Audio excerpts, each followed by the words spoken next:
الحمد للہ رب العالمین والصلاة والسلام علی نبی الاسلام خاتم النبیین محمد صلی اللہ علیہ وسلم وعلی آلہ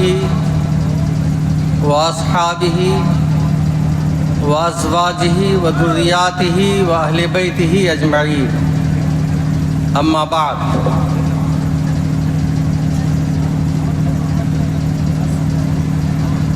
محترم المقام صدر اجلاس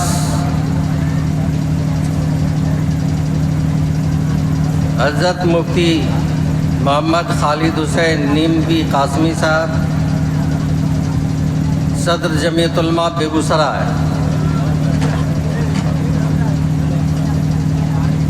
اسٹیج پر موجود گرامی قدر علماء، ائمہ اور سامنے آپ سب معزز سامعین، نوجوانوں، عزیزوں اور پردہ نشین خواتین اسلام، دارالعلوم دیونا جو آپ کا مدرسہ ہے، ہم سب کا ہے، کئی بچوں نے اللہ کے مقدس کلام کو زبانی یاد کر لیا ہے۔ آج آپ سب کی موجودگی میں سب کے سامنے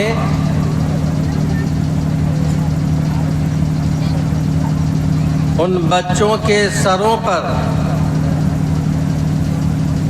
دستار فضیلت اور دستار سند باندھ کر یہ اعلان عام کر دیا جائے گا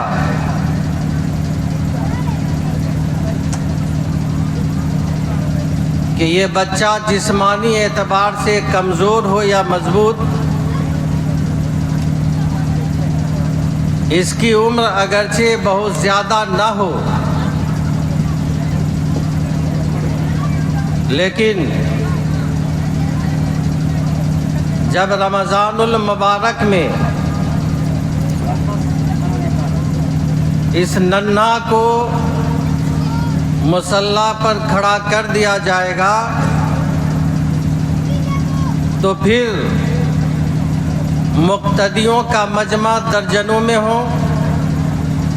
سینکڑوں میں ہو یا ہزاروں میں ہو، اس بچہ کے پیچھے مولانا مفتی ہوں، قاری صاحب ہوں یا قاری صاحب کے باپ دادا کھڑے ہوں، یہ بلا کسی جھجک کے، بلا کسی خوف کے اور بلا کسی کی رعایت کیے ہوئے اللہ کا کلام اللہ کے بندوں کو سناتا رہے گا۔ آج یہ اعلان کر دیا جائے گا انشاءاللہ۔ دستار بندی بھی ہونی ہے۔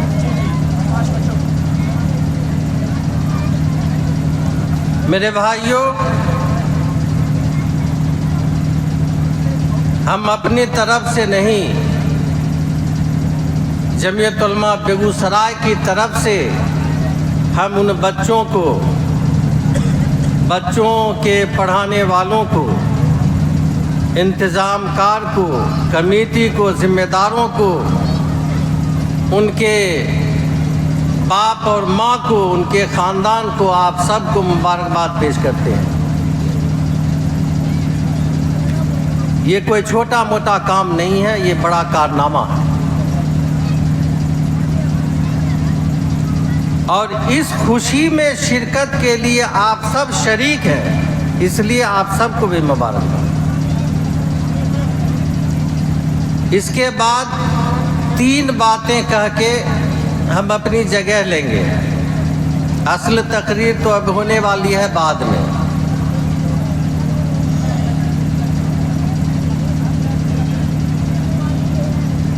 ایک ہے تنزیل قرآن،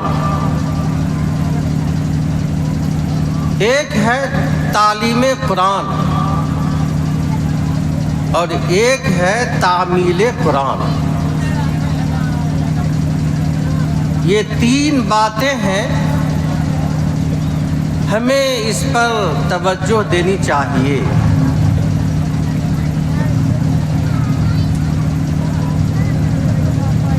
سب کو معلوم ہے، بچہ بچہ جانتا ہے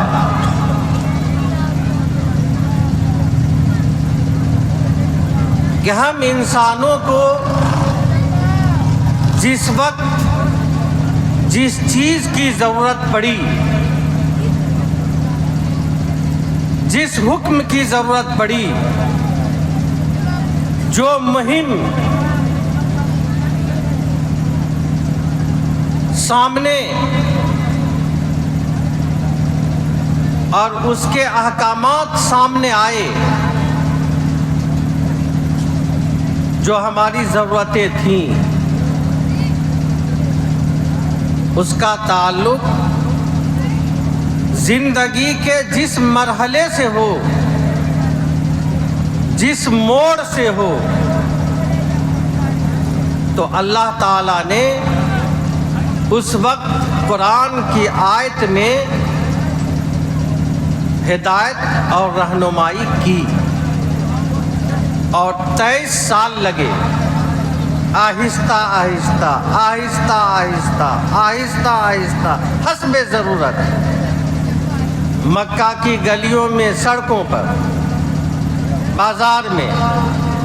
مدینہ کی گلیوں میں، سڑکوں پر،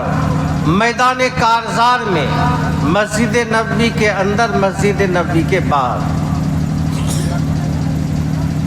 باغات میں، جہاں جس وقت جو ضرورت پیش آئی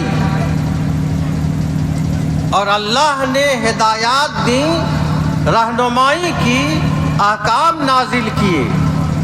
23 سالوں میں یہ پورا قرآن تب سے لے کر آج تک کسی بھی قسم کی کمی بیشی سے محفوظ موجود ہے، اور قیامت کی صبح تک یہ محفوظ رہے گا. دنیا میں اس کی نگرانی ٹیم اللہ تعالیٰ نے علماء کی شکل میں پیدا کی ہے، اور جب تک اس دھرتی پر اسلام باقی رہے گا، علماء اسلام کے ایک ٹیم کی موجودگی اللہ تعالیٰ برقرار رکھے گا، جو مسلمانوں کو قرآن کے مطابق صراط مستقیم پر چلاتا رہے گا. اس میں علماء کرام بھی ہیں، مفتیان اعظام بھی ہیں، اور اس میں حفاظ و قراء بھی شامل ہیں. یہ سب کا مجموعہ ہے. یہ قرآن ہے کیا چیز؟ جب انسان کی ضرورت کے لیے، انسان کی رہنمائی کے لیے اللہ تعالیٰ نے اس قرآن کو نازل کیا ہے. یہ اللہ کا کلام ہے، یہ دستور حیات ہے، یہ زندگی جینے کا قانون ہے، یہ دستور اساسی ہے، یہ بنیادی قانون ہے، یہ قوانین اسلام ہے، یہ خدا کا بنایا ہوا اصول و ضابطہ ہے اس کے لیے جس کو اللہ ہی نے جنم دیا.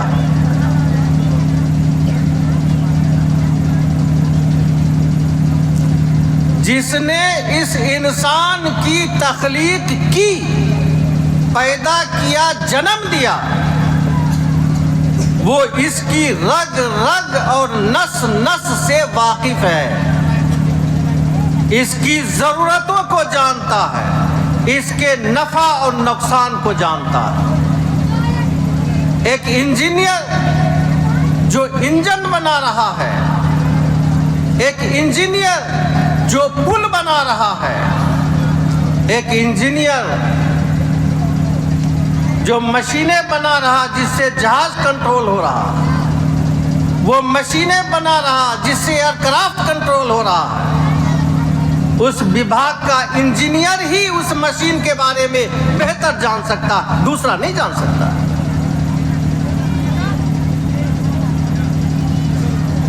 تو جس خدا بندے قدوس نے،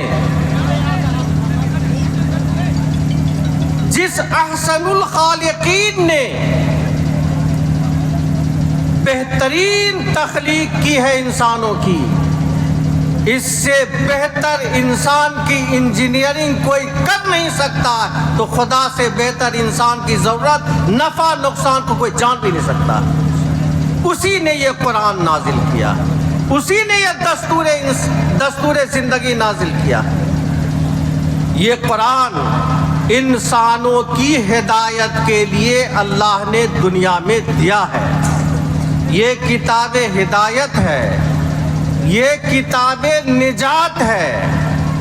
یہ کتاب امن و سکون ہے، یہ کتاب امن و شانتی ہے، لہذا اس کے بغیر دنیا کو کہیں چین نصیب نہیں ہو سکتی ہے، دنیا کو امن نہیں مل سکتی ہے،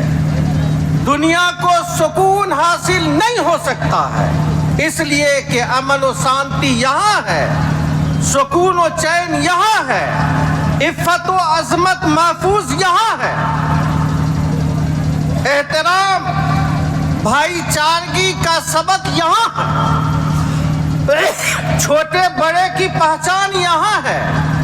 ماں باپ کی عزت و احترام کا سبق قرآن میں ہے، جینے کا سلیقہ قرآن میں ہے،